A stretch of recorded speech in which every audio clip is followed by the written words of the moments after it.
ওকে, সবাইকে আবার সেকেন্ড পার্টে স্বাগতম। আমরা যদি দেখি যে ইস্যু, আমরা কি দেখবো? ইস্যু দেখবো। ইস্যু ইস্যু দেখার আগে আমরা আমরা আমরা আগেও দেখাইছি।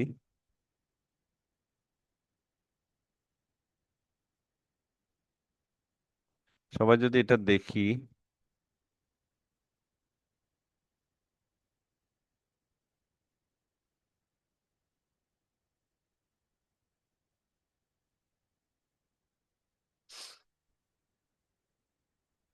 আমরা যদি এটা দেখি,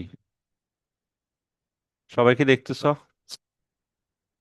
আগে জাবেদাটা গুলো দেখি। জাবেদাটা কি আমার?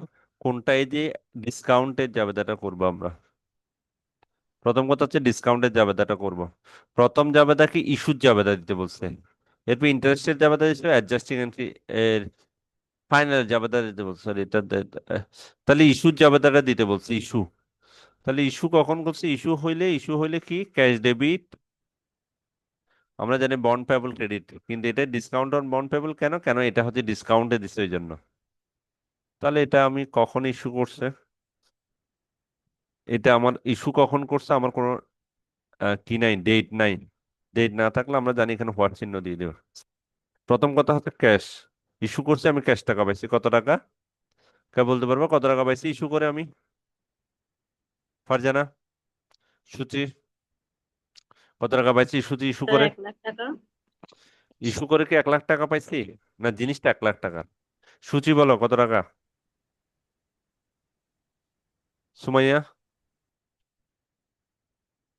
এটা কি আছে? সুমাইয়া, সুচি, জি স্যার আছে। কত কত টাকা পাইছো তুমি ইস্যু করে? ক্যাশ টাকা কোনটা পাবা তুমি এখানে?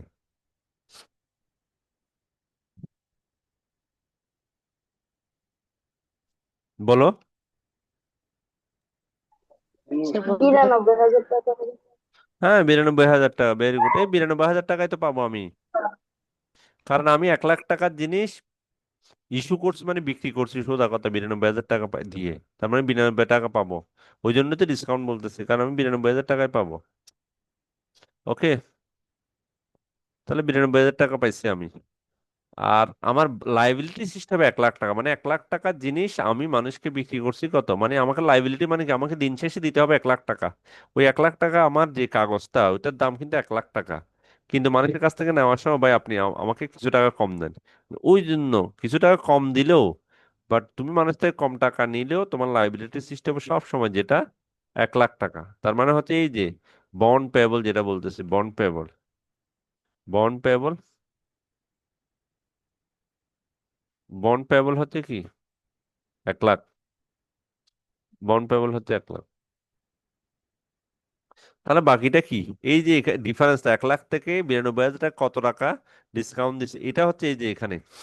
এই যে ওই জন্য ক্যাশ ডেবিট, এটা হচ্ছে discount on bond payable credit.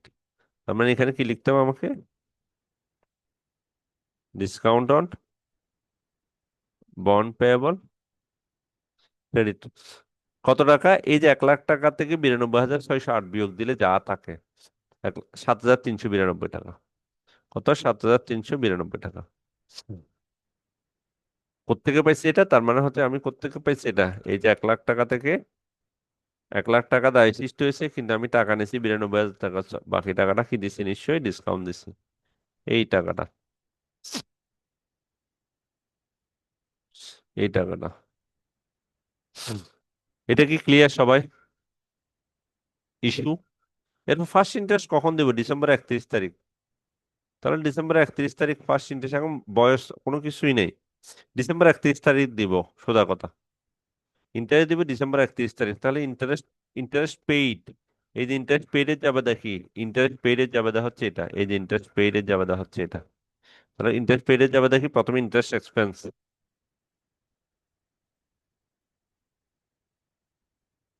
Interest expense, interest expense. তাহলে ইন্টারেস্ট এক্সপেন্স কত টাকা? পরে আসতেছি। ইন্টারেস্ট এক্সপেন্স হচ্ছে কিসের জন্য? ইন্টারেস্ট এক্সপেন্স কি ক্যাশ টাকা দিব আমি? সোজা কথা হচ্ছে ক্যাশ টাকা দিয়ে দিব, যেন ক্যাশ ক্রেডিট। কিন্তু এখানে কি আছে? ডিসকাউন্ট যেহেতু, তাহলে ডিসকাউন্ট অন বন্ড পেয়েবল। তাহলে ইন্টারেস্ট এক্সপেন্স কত? ইন্টারেস্ট এক্সপেন্স কত আমরা জানি। ইন্টারেস্ট এক্সপেন্স ওই যে আমরা ইন্টারেস্ট এক্সপেন্সে কোনটা থাকে, carrying amount in effective interest. আবার বলতেছি, ইন্টারেস্ট এক্সপেন্সে কোনটা থাকে, এই যে ইফেক্টিভ ইন্টারেস্ট থাকে সবসময়। আর ক্যাশ পেইডে থাকে কি, ফেস ভ্যালু। তাহলে ইন্টারেস্ট এক্সপেন্স কোনটা আমার, ইন্টারেস্ট এক্সপেন্স আমার কোনটা, ইন্টারেস্ট এক্সপেন্স কোনটা, ইফেক্টিভ ইন্টারেস্ট রেট কত, এখানে ইফেক্টিভ ইন্টারেস্ট রেট কত এই অঙ্কে, কে বলতে পারবো এগারো effective interest? Percent 11%, very good. তাহলে 11%, 11% কোনটা, ওই 92,000 টাকার উপর 11% হবে, এটা হবে এটার উপর। এই যে এখানে আমরা জানি ক্যারিং অ্যামাউন্টের উপর হইতো সবসময়, এই যে এখানে কিছুক্ষণ আগেও বলছে 1,12,000 টাকার উপর ওই যে 10% হয়েছিল ইফেক্টিভ, এখানেও ঠিক 92,000 টাকার উপর 11% হবে, 11% হবে। ওকে, কে বুঝো নাই, না বুঝলে প্রশ্ন করতে পারো। ইন্টারেস্ট এক্সপেন্সটা করতে গিয়ে আসছে আমরা জানি, ইন্টারেস্ট এক্সপেন্স সবসময় কি ইফেক্টিভ রেট হবে। তাহলে 11% কত, কেউ বলো ক্যালকুলেশন করে। দশ দশ হাজার একশো হাজার সাত একশো সাতাশি ওকে, ইন্টারেস্ট এক্সপেন্স। এরপর হবে কি discount on bond, interest payable. Sir এরপর ক্যাশ, ক্যাশ টাকা, ক্যাশ পেইড, সবসময় ক্যাশ পেইড, কিছুক্ষণ আগে বলছিলাম ক্যাশ পেইড। ক্যাশ পেইড সবসময় ফেস ভ্যালুর উপর হবে, ফেস ভ্যালু গুণ ইন্টারেস্ট রেট। তার মানে এখানে ফেস ভ্যালু কত, 1,00,000 টাকা, আর ইন্টারেস্ট রেট হচ্ছে 9%। এই যে ক্যাশ পেইড, তাহলে ক্যাশ পেইড হবে কোনটা, ক্যাশ পেইড সবসময় হবে, ক্যাশ পেইড হবে কত, ইন্টারেস্ট রেট কত, ক্যাশ ইন্টারেস্ট রেট কত হবে ক্যাশ পেইড এর, 9%, ওই যে 9% যেটা হবে। তার মানে হচ্ছে কত, 9,000,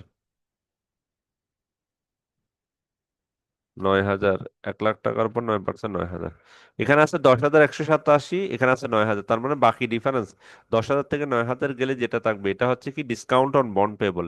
যেটা এখানে ছিল কি, এই যে এটা, এই 6,000 থেকে এটা, এই যে বন্ড প্রিমিয়াম অ্যামোর্টাইজেশন যেটা লিখতাম, এটা ডিসকাউন্টের ক্ষেত্রে আমরা জানি এটা হচ্ছে ডিসকাউন্ট অন বন্ড অ্যামোর্টাইজেশন লেখা হয়।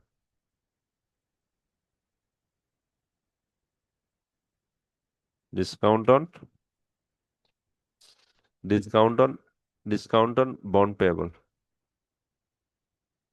ডিসকাউন্ট অন বন্ড পেবল কোনটা, এদের এটা এবং এটার মধ্যে ডিফারেন্সটা, তাহলে ক্রেডিট কার্ড সমান হয়ে যাবে। তাহলে ডিফারেন্সটা কত, 1,187, 1,187 শেষ, দুইটা কাজ শেষ। এটা কি কেউ বুঝো নাই, ফারজানা বুঝতে পারছো, সূচি বুঝতে পারছো, না বুঝলে কথা বলো। বুঝা গেছে? ওকে। এরপর 3 নম্বর, ইন্টারেস্ট পেমেন্ট এট ম্যাচুরিটি। ম্যাচুরিটি মানে কি, এটা 5 বছর পরে পেমেন্ট দিব। ম্যাচুরিটিটা খুবই ইজি, ম্যাচুরিটি সব সময় সমান।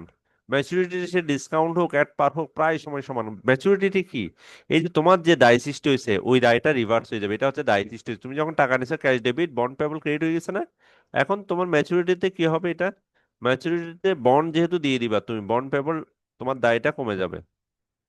দায়টা কমে গেলে বন্ড পেবল ডেবিট, ওকে ক্যাশ টাকা দিয়ে দিবে। কেন তোমার চলে যাচ্ছে, তুমি ক্যাশ টাকা ওকে দিয়ে দিচ্ছ। কোন টাকাটা দিবে, অবশ্যই 1,00,000 টাকা, অবশ্যই 1,00,000 টাকা। আবার বলতেছি ম্যাচুরিটিতে যাবে দেখি তোমার, সব সব ক্ষেত্রে এক পার হোক ডিসকাউন্ট হোক সব ক্ষেত্রে একই। তুমি তোমার যে ক্যাশ টাকা নিয়েছিলে ওই ক্যাশ টাকা ওর টাকা ওকে দিয়ে দিবে, ওই জন্য ক্যাশ টাকা ক্রেডিট ছিল, ডেবিট ছিল, ক্যাশ টাকা যখন নিশ্চয় এই যে ডেবিট ছিল তখন এটা ক্রেডিট হয়ে যাবে। Bond payable, bond create payable create হয়েছিল, এটা ক্রেডিট ছিল, এটা ডেবিট করে ফেলছে, রিভার্স করে ফেলছে, তার মানে তোমার এখন দায়টা নাই। ওকে, কে বুঝো না এই অঙ্কটা? তার মানে আমার এই অধ্যায়ে আসলে এই জিনিসগুলোই হচ্ছে মেইন আর কি, মানে এই যে জাবেদাগুলো একটু করে বোঝা, ডিসকাউন্টিং টেবলটা একটু করে বোঝা এখানে। আম, ওকে, কারো এরপরে সমস্যা থাকলে আমরা কথাবার্তা বলবো, সমস্যা নাই। আমরা আর একটা দুইটা অঙ্ক করে এই অধ্যায়টা মোটামুটি আমরা করতে পারবো আশা করি। ক্লিয়ার সবাই? জি স্যার। ওকে, থ্যাংক ইউ সবাইকে আজকের মতো। কারো কোনো কোয়েশ্চেন আছে?